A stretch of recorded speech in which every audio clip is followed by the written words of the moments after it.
The Rodriguez family stable was famous throughout the Serra Negra region, not just for the quality of horses bred there for generations, but also for the stories local residents whispered when night fell. Paulo Rodriguez, the current owner, had inherited the land from his father, who in turn had received it from his grandfather. However, along with the property, Paulo had inherited something that wasn't listed in any official document: Hurricane. Hurricane was an impressive black stallion. His coat shone like polished obsidian under the sunlight, and his stature was intimidating even by the standards of the finest racehorses. During the day, he was a magnificent specimen, perhaps a bit temperamental, but nothing unusual for such a powerful animal. Visitors frequently offered exorbitant sums to buy him, but Paulo always refused.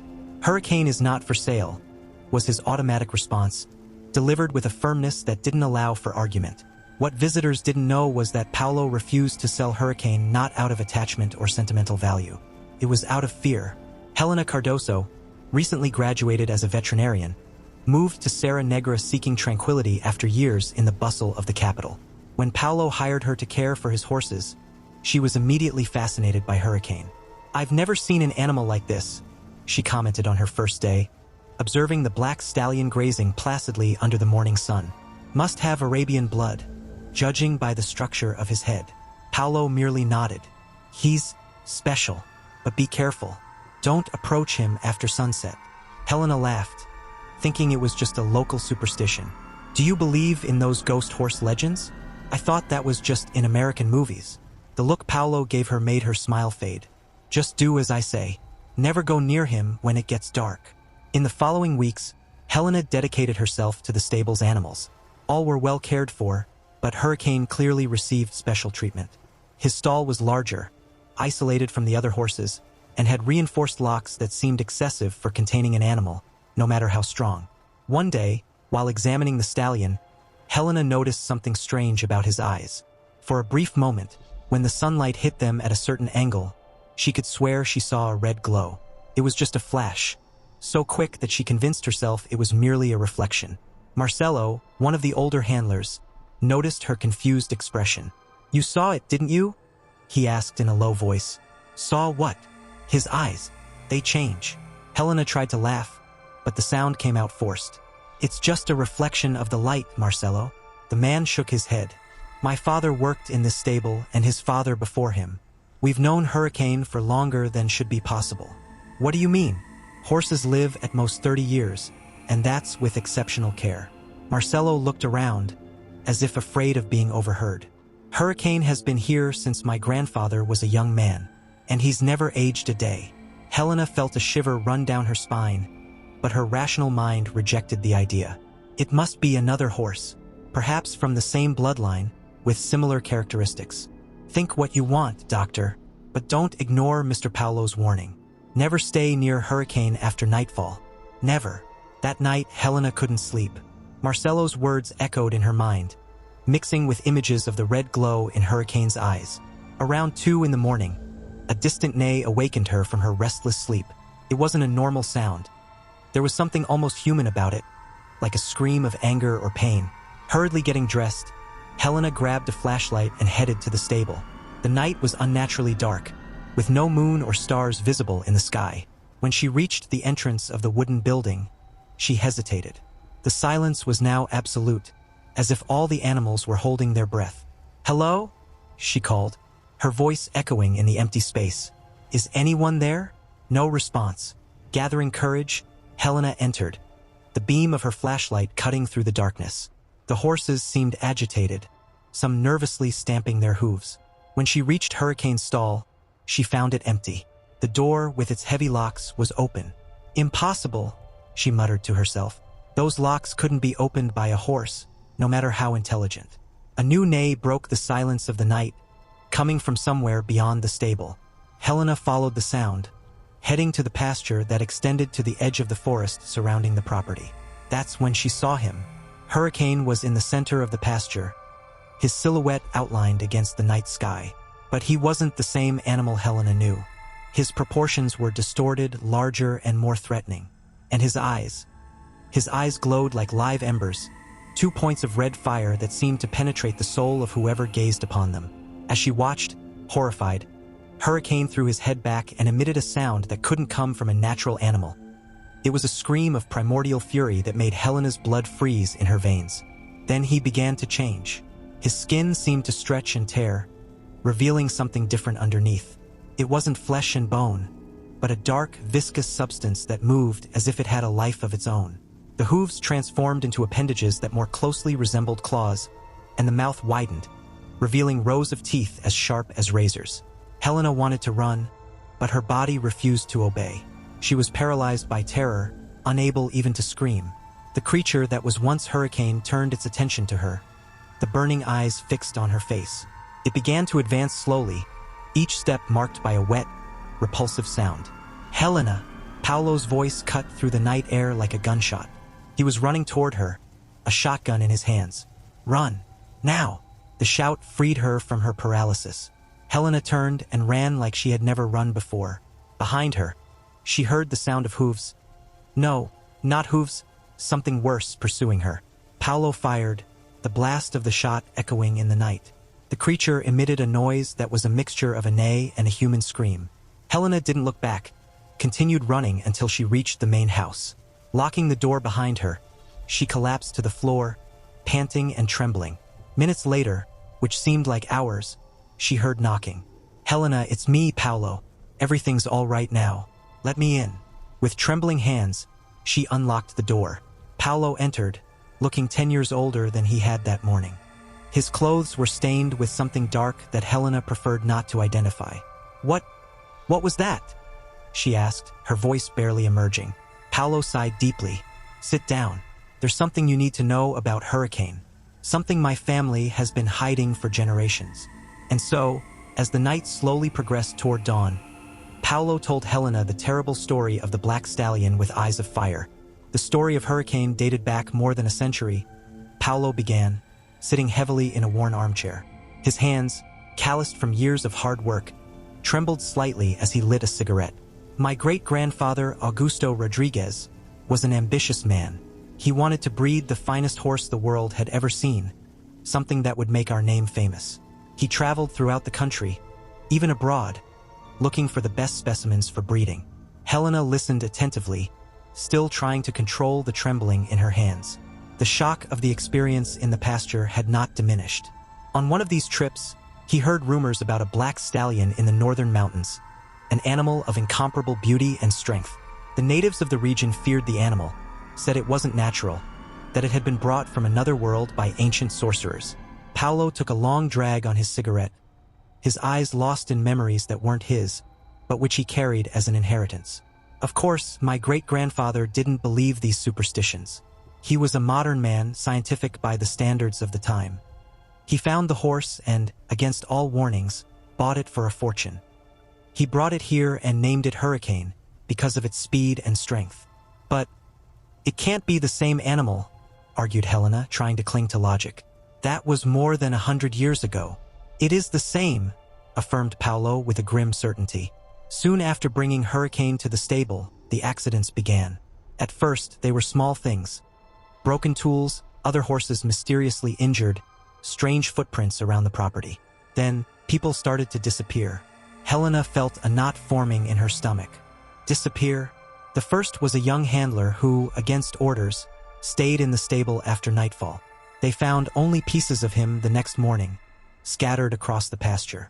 The authorities blamed a wild animal, perhaps a wolf or a jaguar, but my great-grandfather knew the truth. He had seen Hurricane that night, seen what he really was. Paolo stood up and walked to the window, looking outside as if expecting to see something moving in the darkness. That's when he discovered the curse. The black stallion wasn't just an animal. It was the vessel for something much older and more malevolent. During the day, it remained contained, almost dormant. But at night, especially on moonless nights, the creature awakened. What you saw tonight was just the beginning of the transformation. When fully manifested, the creature doesn't resemble a horse at all. It's something that shouldn't exist in this world, something that feeds on flesh and souls, according to the legends. "Why don't you kill it?" asked Helena, her voice little more than a whisper. Paolo laughed without humor. "Many have tried. My great-grandfather, my grandfather, my father, myself. Bullets don't harm it. Fire doesn't burn it. Poison has no effect. The creature is beyond death as we know it. So what do you do? Why keep it? Because the alternative is worse, Paolo replied gravely. When my grandfather tried to abandon Hurricane, leave him far from here, the creature found its way back and killed his entire family, sparing only my father, who was a child at the time. The message was clear: we are bound to it. If we try to get rid of it, it will take revenge. Helena felt tears of terror and frustration spring to her eyes. So you're trapped with this thing forever? Until we find a way to break it, yes. Each generation of my family becomes the guardian of Hurricane, keeping him contained, limiting the damage he can cause. We've developed rituals, protections. The locks on the stall are made of special materials, engraved with ancient symbols. They usually work. Usually? On certain nights, like tonight, the creature grows stronger. On the nights of the solstice equinox, and when the new moon coincides with the anniversary of Hurricane's arrival at this property. At these times, no lock can contain it. Helena tried to process everything she was hearing. It was madness, something out of a nightmare or a horror story, but she had seen it with her own eyes. She couldn't deny the reality, no matter how much she wanted to. What do we do now? She finally asked. We wait for dawn, Paolo replied. When the first ray of sun touches the earth, Hurricane will return to his daytime form. He won't remember what he did during the night, or at least pretends not to remember. He'll return to the stable as if nothing happened. And what about the victims? Paolo lowered his eyes. We try to prevent there being victims. I warn everyone to stay away from the stable at night. I lock the doors. I patrol the property. But it's not always enough. Helena thought about the sound that had awakened her. That neigh that sounded almost human. She shuddered. There was a victim tonight, wasn't there? Paolo didn't answer immediately. When he finally spoke, his voice was laden with guilt and sadness. Miguel, one of the new handlers. He was new here, didn't believe the warnings. Thought it was some kind of prank on newcomers. He went to check on the horses after everyone had retired. Paolo paused, swallowing hard. I didn't find enough of him to identify, but I saw his cap near the stable. Helena felt nausea rising in her throat. My God, and nobody investigates? The police. The local police have known our family for generations. They understand that there are things it's better not to question too deeply. Wild animal attacks aren't uncommon in this region. An occasional disappearance is regrettable, but doesn't raise many suspicions. They sat in silence for a long moment, each lost in their own thoughts. The clock on the wall marked 4 in the morning. It was still a few hours until dawn. Why are you telling me all this? Helena finally asked. Why not just send me away tomorrow? Find another veterinarian? Paolo looked her directly in the eyes for the first time since he'd entered the house. Because you saw, and because Hurricane, he's interested in you. That rarely happens. Usually, he barely notices the existence of people around him, except as potential prey. But with you, it's different. He watches you, follows your movements with his eyes. A chill ran down Helena's spine. She remembered how the black stallion always seemed to follow her with his gaze, as if studying her movements. What does that mean? I'm not entirely sure, but my father told me that a generation before his, there was a woman, a scientist like you, who aroused the same interest in Hurricane. She believed she could find a cure for the curse. She studied ancient texts, consulted experts in occultism. She came close to a solution. What happened to her? Paolo looked away. She underestimated the creature's intelligence. On a night like this, she tried to perform a ritual that she believed could trap the entity forever inside the horse's body. Hurricane realized. And he. Paolo couldn't finish the sentence. Helena felt her heart beating rapidly against her ribs. You think I can finish what she started? Find a way to end this? I don't know. Maybe. But that would mean staying, even knowing the danger. I can't ask that of you. Helena thought about everything she had seen and heard. She thought about the terror of that creature loose in the world, the lives it had already taken and those it would still take. She thought about Miguel, the handler who had died that night, and all the others before him. I'll stay, she decided, surprising herself with the firmness in her voice. I'll help find a way to end this. Paolo looked at her with a mixture of gratitude and concern. This could cost you your life. I'm already involved. If I leave now, I'll never be able to forget what I saw. And I doubt Hurricane would let me go so easily. Outside the house, a distant neigh cut through the silence of the night, as if the creature had heard its name and was responding. Helena and Paolo exchanged apprehensive looks. "He's coming back," muttered Paolo, rising. "Stay here. Don't open the doors or windows, no matter what you hear." "Where are you going?" "To try to distract him until dawn. Keep his attention away from the house." "Away from you." Before Helena could protest, Paolo left, locking the door behind him. She ran to the window, watching him walk resolutely toward the darkness, the shotgun firm in his hands. On the distant horizon, the sky was beginning to imperceptibly lighten. The long night was coming to an end, but for Helena, a new and terrible journey was just beginning. A journey that would bring her face to face with the mystery of Hurricane, the black stallion that, under the moonlight, transformed into a creature of nightmare. And somewhere on the property, hidden by the remaining shadows of the night, a pair of eyes red as embers watched, patient as only truly ancient things can be. The creature known as Hurricane tasted fresh blood on its inhuman tongue and emitted a sound that might be mistaken for laughter, if it weren't so laden with malevolence. Dawn was near, yes, but there would be many nights ahead. And the new veterinarian. There was something about her, something the creature hadn't found in generations, something that aroused not just its hunger, but its curiosity. Hurricane would wait. After all, time was something it had plenty of. For 3 months, Helena devoted herself to studying the curse that bound Hurricane to the Rodriguez family. She pored over ancient texts that Paolo retrieved from dusty family archives, consulted with occult experts under the guise of researching local folklore, and meticulously documented Hurricane's behavior, searching for patterns, weaknesses, anything that might lead to a solution. The stallion seemed to sense her efforts. During daylight hours, he remained docile in her presence, even affectionate at times, nuzzling her hand when she brought him treats or examined him. But there was something calculating in those seemingly gentle interactions, as if the intelligence that dwelled within Hurricane was studying her just as intensely as she studied it.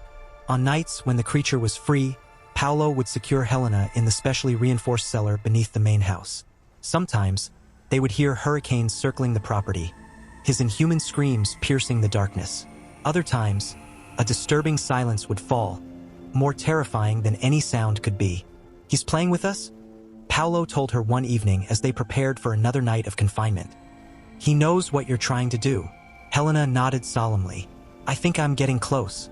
The texts mention a ritual that can separate the entity from its host.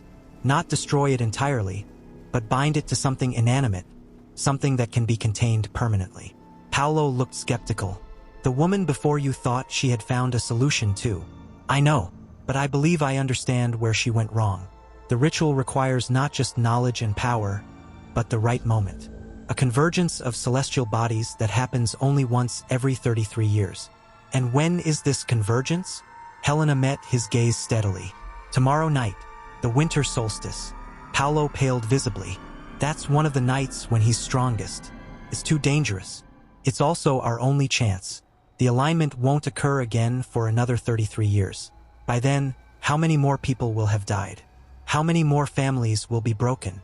They argued well into the night, but in the end, Paolo reluctantly agreed to help. The next day was spent in frantic preparation. They gathered the necessary materials: black salt harvested from volcanic shores, iron nails forged during a lunar eclipse, herbs that grew only in the shadow of ancient burial grounds. Helena drew sigils on the stable floor in chalk mixed with her own blood, creating a containment circle that she hoped would be strong enough to hold the creature, at least temporarily. As sunset approached, Paolo tried one last time to dissuade her. "Let me do it instead," he pleaded. "My family brought this curse into the world. It should be our responsibility to end it." Helena shook her head. "The texts are clear. The ritual requires someone with whom the entity has formed a connection. Hurricane has chosen me, for whatever reason. It has to be me." The sun dipped below the horizon, painting the sky in shades of crimson and gold. Helena took her position in the center of the circle she had drawn, clutching a small iron box that would serve as the entity's new prison. Paolo stood just outside the stable, shotgun in hand, though they both knew it would be of little use if things went wrong. As darkness fell, a strange calm descended over the property. No wind stirred the trees. No animals called in the night. Even the air seemed to hold its breath in anticipation. Then they heard it, the sound of the locks on Hurricane's stall breaking, one by one, like gunshots in the silence. "He's coming?" whispered Helena, her hands trembling slightly as she opened the ancient grimoire before her. "Remember, no matter what happens, don't enter the circle. Don't try to help me. The ritual must be completed without interruption." Paolo nodded grimly, his knuckles white where he gripped the shotgun. Hurricane emerged from his stall, his massive form silhouetted against the darkness. For a moment, he appeared normal, just a magnificent black stallion. Then his eyes began to glow, two burning embers in the night, and his body contorted as the transformation began. Helena started chanting, her voice steady despite the terror that threatened to freeze her blood. Ancient words flowed from her lips, words in a language that had been old when the pyramids were new. The air around her began to shimmer, as if the reality itself was bending under the weight of the ritual. The creature that had been Hurricane screamed, a sound of rage and pain that seemed to split the night in two. It charged toward the circle, only to be repelled by an invisible barrier that flared blue where the entity struck it. Again and again, it attacked, each time met with the same resistance, each failure fueling its fury. Helena continued the ritual, her voice growing stronger as the power built around her. The sigils on the floor began to glow with an eerie light, pulsing in time with her chanting. The iron box in her hands grew hot, almost too hot to hold, but she dared not drop it. Then, just as she reached the climax of the ritual, the creature stopped its assault. It stood perfectly still, its burning eyes fixed on Helena with an intensity that made her falter for a moment. And in that brief hesitation, it found its opening. With a movement too quick for human eyes to follow, the entity hurled itself at the barrier again, but this time at a point where one of the sigils had been smudged by Helena's earlier preparations. The barrier flickered, weakened, and broke. Paolo shouted a warning, but it was too late. The creature was inside the circle, looming over Helena, its monstrous form fully manifested now, bearing little resemblance to the horse it had been. Its mouth opened impossibly wide, revealing row upon row of needle-sharp teeth. Helena did not scream, did not run. Instead, she completed the ritual, the final words of power tearing from her throat as the creature descended upon her. There was a blinding flash of light, a thunderclap that shook the foundations of the stable, and then darkness. When Paolo dared to open his eyes, he saw Hurricane standing in the center of the circle, once again in the form of an ordinary black stallion. Of Helena, there was no sign, save for the iron box, now closed and sealed with symbols that glowed faintly in the darkness. Paolo approached cautiously, his heart pounding. Hurricane did not move, did not acknowledge his presence. The stallion's eyes were normal now, dark and seemingly without intelligence. But when Paolo knelt to retrieve the box, the horse whinnied softly, almost mournfully. For a moment, Paolo thought he glimpsed something in those equine eyes. Not the burning malevolence of the entity, but something else, something human. In the months that followed, Paolo would come to a terrible understanding. The ritual had worked, but not as Helena had intended. The entity had been separated from its host, yes, but not confined to the iron box. Instead, it had found a new vessel, Helena herself. And Helena, in her final act of sacrifice, had trapped herself, and the entity with her, in the body of Hurricane, reversing the curse. Now it was a human soul that contained the demon, rather than a demon wearing the flesh of a horse. The iron box remained sealed and buried deep beneath the stables, a precaution against the day when the entity might find a way to escape its new prison. And Hurricane lived on, docile during the day, showing no signs of his former malevolence. But sometimes, on quiet evenings when Paolo would sit with him in the stable, the stallion would look at him with eyes that seemed too knowing, too sad to belong to a mere animal. On those nights, Paolo would whisper, "I'm sorry, Helena," and the horse would nuzzle his hand gently, as if in forgiveness or consolation. And so the curse continued, transformed but unbroken. And on dark nights when the moon was hidden, locals still claimed to hear the sound of hoofbeats echoing across the fields of Serra Negra. Not the predatory stalking of a monster hunting its prey, but the desperate gallop of a soul trying to outrun the darkness within.